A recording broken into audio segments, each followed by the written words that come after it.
Today's project will be making myself a basic Regency shift, and instead of starting with an actual pattern, I'm actually going to be using a variety of previously made projects, an 18th century shift that I recently finished, a modern top that was based on a Regency shift design, as well as some neckline templates from other projects in the past. Starting with the body of the shift, I first determined how long I want it to be in general, so using the previous 18th century shift that I had made for myself, add a little bit of seam allowance on either end, cut a couple snips into the edge of the fabric, and cut a straight line directly across the whole width of the fabric.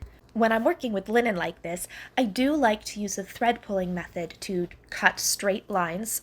Once I've cut all across the fabric at the length that I've wanted, I now have a 60-inch wide piece of fabric here, which is more than enough to go around my entire body for a shift. So I'm going to cut that length of fabric directly down the middle so that I'm going to have two body pieces, a front and a back.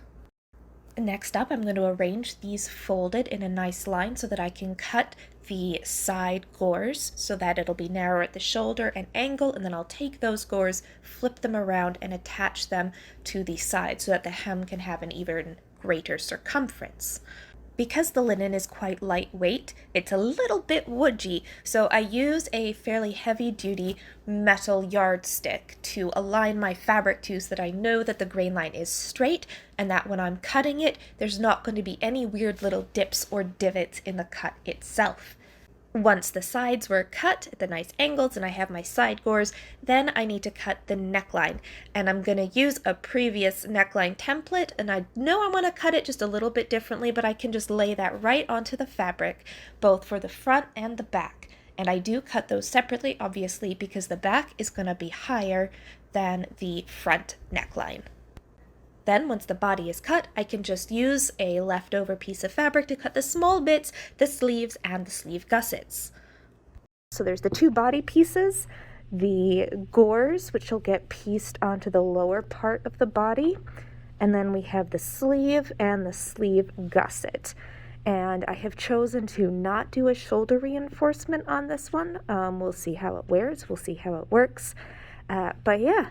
That's all the pieces there are to this really simple little shift, so now I just need to sew it on up together.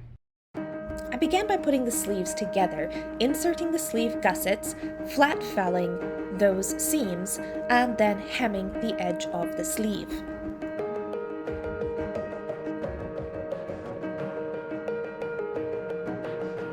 Once the sleeves were stitched together, flat felled, and ready to be put on the body of the shift, I needed to stitch the body of the shift. And this is where we run into slight difficulties because unfortunately the footage that I got of me sewing the next few steps hasn't quite made it through the journey of life. Obligatory sad face. Okay, so let's imagine at this moment that I just have two sleeves that they're stitched together and set aside for now. So I'm just sort of roughly drawing out, let's just imagine that I have a couple sleeves, they're stitched together, and they're just sort of hanging out of the way while I create a body of the shift to put them onto. So the first step of putting a body of the shift together is to take the side gores and attach them to the body itself. And this is not in proportion, so let's just ignore the proportions of this right now.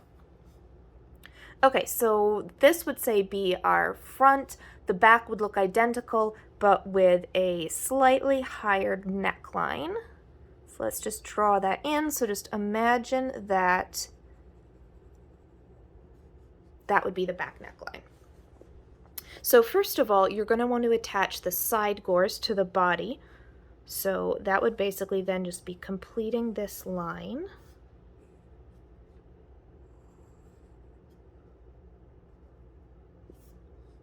You start by stitching these seams here, and those are on the straight of the grain, and then flat felling those seams on both of your fronts and your backs. So you'd have your backs and fronts separate at this point with the side gores attached, and then you stitch them together at the shoulder seams. And this is only if you do have a separate front and back piece like I do. A lot of times the body is just caught all in one long piece with no seam there at the shoulder.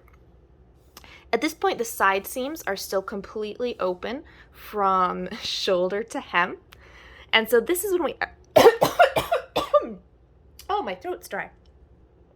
So you'll want to align the shoulders with the sort of top part of the sleeves, and those just get stitched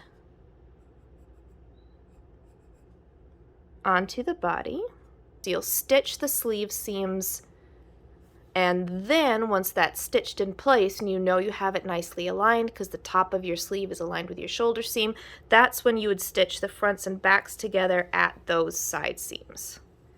And as of yet, those seams are still not flat filled. I'm going to be going ahead and flat filling them after finishing off the neckline because I don't want all of these curved edges of the fabric to fray. So this is the point when I apply the drawstring casing to the neckline.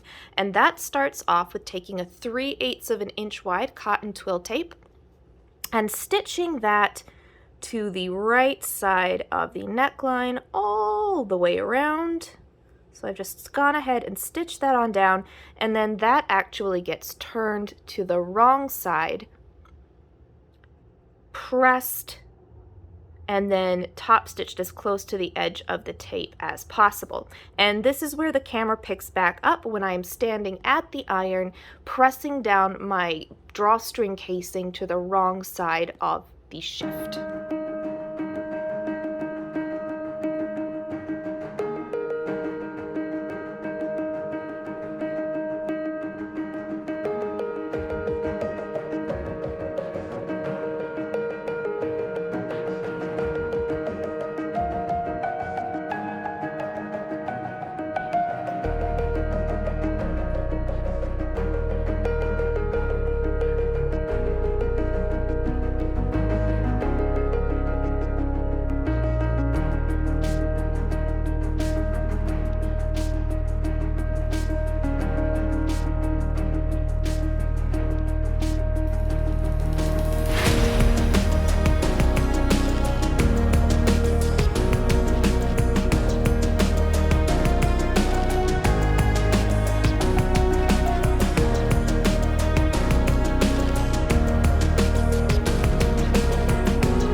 Apparently, we're not doing schnookels right now. I actually really like the fit of this. The sleeves are fairly small and they sit quite far out on the shoulder, which I like very much. And yet the back is just high enough that the whole thing doesn't just like fall.